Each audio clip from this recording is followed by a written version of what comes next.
¿Qué tal? Buenos días, estamos en el Mostrador Televisión. La entrevista del día nos acompaña Eugenio Rivera, director del programa de Economía de la Fundación Chile 21. Bienvenido, Eugenio, al Mostrador Televisión. Muchas gracias por la invitación. Vamos a conversar de reforma tributaria. Es el tema.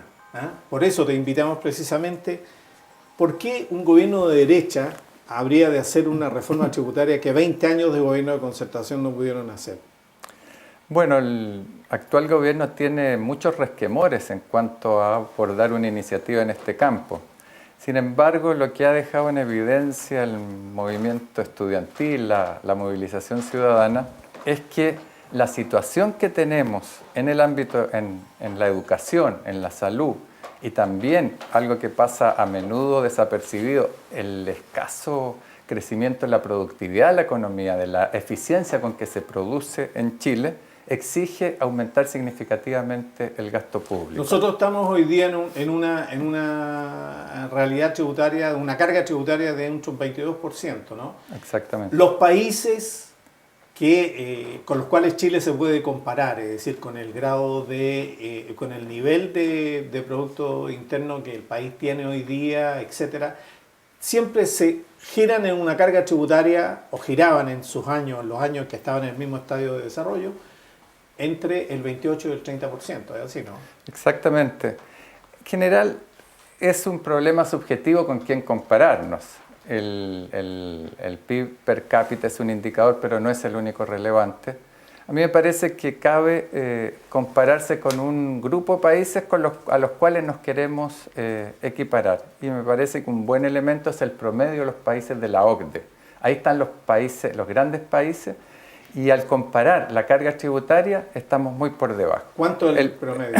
El promedio se circula en torno al 35%.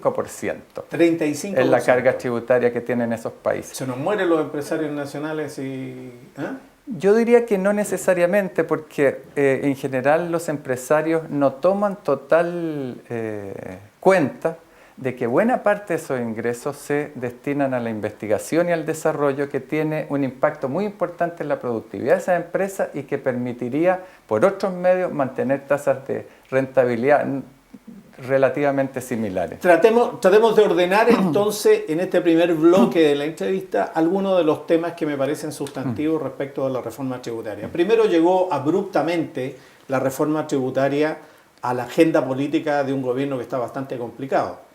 Sin embargo, hay que decir que Chile es un país de grandes desigualdades, es decir, las desigualdades de Chile son enormes, ya hace mucho rato mucha gente, muchos sectores políticos, incluso empresariales, dicen no podemos hacer un salto al desarrollo efectivo, de verdad, con igualdad, con bienes públicos puestos a disposición de todos los ciudadanos, sin hacer una reforma tributaria significativa. Este es como el diagnóstico. Sin embargo, ni Frey la enfrentó, ni Lagos la enfrentó. El presidente Lagos dice, no me dejaron enfrentarla, ni la presidenta Bachelet la enfrentó realmente.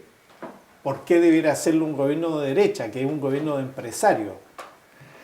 Yo creo que lo que ha quedado en evidencia en la educación, que tenemos una educación realmente colapsada. Lo que los estudiantes obtienen de la educación no es algo que les asegura escapar de la situación de vulnerabilidad durante su vida. La educación requiere elevar significativamente el gasto. Se estima en que debería tener un incremento en torno a los 4.000 millones de dólares anuales para poder avanzar un poco en la solución de los problemas de fondo. En la salud pública está también en una situación muy precaria. Y yo insisto también que el esfuerzo en investigación y desarrollo, lo que nos permite competir en las grandes ligas internacionales, lo que el Estado gasta en investigación, está muy por debajo de los países a los cuales nos queremos comparar. Todo eso plantea un alto requerimiento de financiamiento adicional. Y en ese sentido, el problema al cual se enfrenta el actual gobierno es que más allá de sus visiones, necesita disponer de mayores recursos públicos para responder a los desafíos que está planteando el país y específicamente el movimiento social. Entonces, tenemos en primer lugar una baja recaudación tributaria que es suficiente para mantener lo que tenemos, pero lo que tenemos coincidimos todos que es malo. El segundo problema es la desigualdad. Tradicionalmente la concertación dijo, mire, no importa que la estructura tributaria sea desigual, sea regresiva, porque el gasto público es progresivo y eso revierte esa situación. Eso compensa la regresividad del sistema tributario. 20 años de gobierno de la concertación y la situación actual han dejado en evidencia que la progresividad del gasto público no es suficiente.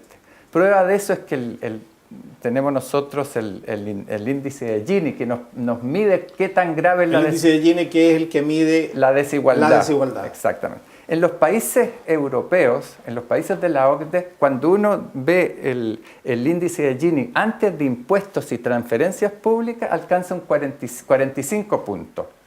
Luego de impuestos y transferencias baja a un 30 puntos. ¿Cuál es la situación en Chile? Antes de impuestos y de transferencias 57 y después pasa a 55. Es decir, el esfuerzo es prácticamente igual. Queda prácticamente igual. Por eso es muy importante, y es muy importante que el día de ayer el presidente Lagos haya reconocido de que la progresividad del gasto social no es suficiente ni para revertir la regresiva de la estructura tributaria, ni para asegurar un buen financiamiento del gasto público. Eugenio, para ir ejemplificando de lo que estamos hablando, se dice que en Chile pagan más impuestos las personas que las empresas. ¿Es efectivo? Bueno, la empresa, en sentido estricto, el impuesto de primera categoría es un crédito a lo que van a pagar posteriormente las personas. Y en ese sentido, Chile es, yo diría, entre los poquísimos países en que las empresas no pagan impuestos, sino que simplemente hacen un adelanto a lo que van a pagar las personas. Pero es bastante claro que las personas eluden en definitiva esos impuestos, en buena parte de esos impuestos. En ese sentido, el primer tema que nosotros hemos planteado como Fundación Chile 21 es la necesidad de no solo elevar el impuesto a la renta que pagan las empresas, el impuesto de primera categoría de 17, que es el nivel permanente al cual va a volver según la nueva reforma tributaria. Sí, que pagan las empresas, que este año está en 20, producto de la reforma tributaria del año pasado, pero va bajando hasta volver a 17 en el año 2013. Entonces nosotros proponemos elevar ese impuesto de 17 a 25%, en el cual todos coinciden, gente incluso que conoce a fondo la vida de los negocios, como es Felipe Lamarca, quien ha dicho, mire, 25% no le va a hacer nada a las empresas. Y proponemos en ese sentido aumentar el impuesto. Ahora, este es un tema que tiene muchas facetas y naturalmente es muy discutible y es necesario desarrollar una discusión. El presidente Lagos decía, mire, mantengamos el 17%, pero transformemos todo ese impuesto no en un crédito a lo que van a pagar en el futuro las empresas, sino que sea impuestos, digamos, realmente impuestos. Efectivo. Claro. Nosotros decimos, esa es una opción, la nuestra es elevarlo a 25% y al mismo tiempo reconocer como crédito al impuesto a la persona solo el 50%. Solo el 50%, claro. Es decir, el 12,5%. Claro. Pero te pregunto esto que parece técnicamente tan complejo. Hace unos pocos días atrás el Instituto Libertad y Desarrollo hacía un análisis de la carga impositiva de las personas y decía, pero en Chile tenemos una muy similar o muy parecida a la que hay en la OECD, porque hacía todos los cálculos, pero le agregaba, descubrimiento de Libertad y Desarrollo, el costo de la buena educación, es decir, el costo, el copago que hace la familia para obtener educación de calidad, lo agregaba, entonces decía, con eso, transformándolo en un impuesto a las personas, decía, llegamos más o menos a la misma tasa impositiva. Eso significa una sustracción de bienes públicos del concepto del criterio de tributación. Es decir, el bien público de educación pasa a ser no es más un bien público que debe ser cubierto con tributación de todos los chilenos, ¿no es cierto?, y tener una calidad igual para todos, sino que pasa a ser un bien de consumo privado, tal como lo dijo el presidente de la República hace unos días atrás. Exacto. No, ese trabajo de libertad de desarrollo genera un montón de interrogantes. El primero es la que tú señalas. Aquí hay un problema grave. Es cierto que uno puede decir, se puede pagar, o sea, los ciudadanos pueden destinar directamente los recursos impositivos a la educación, en lugar de pagar como impuesto, educarlo a la educación. Y la otra opción, que es lo que hace la gran mayoría de los países, pagamos impuestos y a través del Estado se financia la educación gratuita. Eso tiene un efecto clave. Mientras lo primero, la educación de los niños va a reflejar las diferencias de ingresos y por tanto vamos a tener la educación que tenemos aquí absolutamente desigual, en el caso de los países europeos, de los países de la OCDE, es que la educación garantiza una educación igual para todos. Ahora, ese es el problema, es la gran diferencia, y ellos lo dicen, mire, este es un problema ideológico. Yo diría que es ideológico, pero también tiene que ver con los resultados. Donde tenemos el segundo modelo, que el Estado financia la educación y se lo financia hasta los más ricos, tenemos una educación igualitaria. Ahora tenemos, en este proceso, la discusión tributaria nos lleva necesariamente además a la consideración de tres ámbitos que no están perfectamente definidos. Antes eran solamente dos, público y privado. Hoy día, el desarrollo de la sociedad moderna, de la forma de representación política, de la articulación, de la institucionalidad, nos hace movernos en tres ámbitos que están perfectamente definidos. Lo privado, lo público y lo estatal. En que no hay una confusión entre lo público y lo estatal, sino lo estatal es diferente de lo público. Entonces siempre se ha argumentado, en Chile ha sido un argumento recurrente, quieren más impuestos para financiar burocracia estatal y no necesariamente para instalar bienes públicos en calidad, por ejemplo, el bien público seguridad, el bien público educación, el bien público salud, como bienes públicos perfectos, es decir, el medio ambiente incluso a disposición. ¿Cuál es el enfoque de Chile 21 sobre estos temas? Bueno, en ese sentido, nosotros pensamos que, no cabe probablemente volver a pensar en un proveedor estatal en todos los campos. Yo creo que el fenómeno de empoderamiento de la sociedad civil hace posible que diversos servicios puedan ser prestados de diversas formas. Los países desarrollados, los países de la OCDE indican eso con claridad en su experiencia, esa situación. Lo que nosotros sí pensamos es que aquí hay un problema central. El lucro no puede ser un elemento que esté presente en la educación. Nosotros en ese sentido, todo lo que sea la prestación privada de ciertos servicios, pero por organismos sin fines de lucro, es un elemento que puede ser un apoyo importante a la prestación de estos servicios. Aquí muchos se dicen, mire, pero van a venir, ¿cómo va a ser que personas privadas con espíritu filantrópico van a invertir en educación? Yo quisiera preguntar a los que están haciendo negocio con la educación, ¿cuánto es lo que realmente han invertido en la educación universitaria privada, presuntamente sin fines de lucro, pero como todos sabemos tiene grandes fines de lucro, también en la educación subvencionada? Ellos hablan de que nadie arriesgaría su patrimonio privado para no recibir el lucro o una cierta rentabilidad. Yo me pregunto cuál ha sido el aporte que ellos han hecho por encima del aporte público a todo lo que son las inversiones de las escuelas, de las universidades, que después se venden en grandes cantidades. Hay un estudio que nos pudiera demostrar que efectivamente la inversión de privados no ha sido hecha con dineros del Estado y no con dineros propios.